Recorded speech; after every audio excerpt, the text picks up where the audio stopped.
తాజా 30 మీలో ఎవరు కోటీశ్వరుడు ఇప్పుడు టాక్ ఆఫ్ ద టౌన్గా మారింది. ముఖ్యంగా ఫస్ట్ పార్టిసిపెంట్ అయిన సోమిరెడ్డి ₹1,00,00,000 గెలిచేదాకా రావడంతో ఈ ప్రోగ్రాంపై ప్రేక్షకుల్లో ఆసక్తి పెరిగింది. ఆ తర్వాత చిరంజీవి కోటీశ్వరుడిలో పాల్గొన్న సతీష్ అనే అభిమాని కోరిక మేరకు ఆటో ఎక్కడంతో ఈ కార్యక్రమం మీద మరింత ఆసక్తి పెరిగింది. నాగార్జునతో కంపేర్ చేయకుండా చిరంజీవి కోటీశ్వరుడిని చూసిన ప్రేక్షకులు చక్కగా ఎంజాయ్ చేస్తున్నారు. బిగ్ బి అమితాబ్ బచ్చన్ కూడా చిరంజీవి చేస్తున్న కోటీశ్వరుడిని అభినందించినట్లు సమాచారం. కోటీశ్వరుడు అమితాబ్ చేసిన కౌన్ బనేగా కరోడ్పతి నుంచి వచ్చిన సంగతి తెలిసిందే. హిందీలో సక్సెస్ కావడంతో దీని తెలుగు రైట్స్ ను మా టీవీ తీసుకుంది. ఫస్ట్ ఎపిసోడ్ 2014 జూన్ 9న ప్రసారమైంది.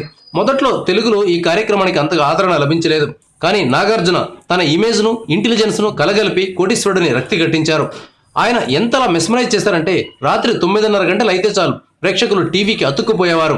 జబర్దస్త్ లాంటి ఫుల్ లెంగ్త్ ఎంటర్టైన్మెంట్ ప్రోగ్రామ్ అని కూడా నాగార్జున కోటీశ్వరుడు బీట్ చేసింది. అలాంటి షోను మెగాస్టార్ చేస్తున్నారంటే ప్రేక్షకుల్లో చాలా ఆసక్తి ఏర్పడడం సహజం. ప్రేక్షకుల ఆసక్తిని చిరంజీవి చాలా వరకు నిలబెట్టుకుంటున్నారు. ఈ నేపథ్యంలో ఆయన కోడలు ఉపాసన కోటీశ్వరుడిపై ట్విట్టర్లో కామెంట్ చేశారు. మామగారిపై ప్రశంసల జల్లు కురిపించారు. ఛానళ్లు మారుస్తూ మావయ్య చేస్తున్న కోటీశ్వరుడిని చూశాను, టీవీ నుంచి దృష్టి మరల్చలేకపోయాను అని ఉపాసన ట్వీట్ చేశారు. కోటీశ్వరుడి ఫోటోలను కూడా ఆమె ట్వీట్ చేశారు.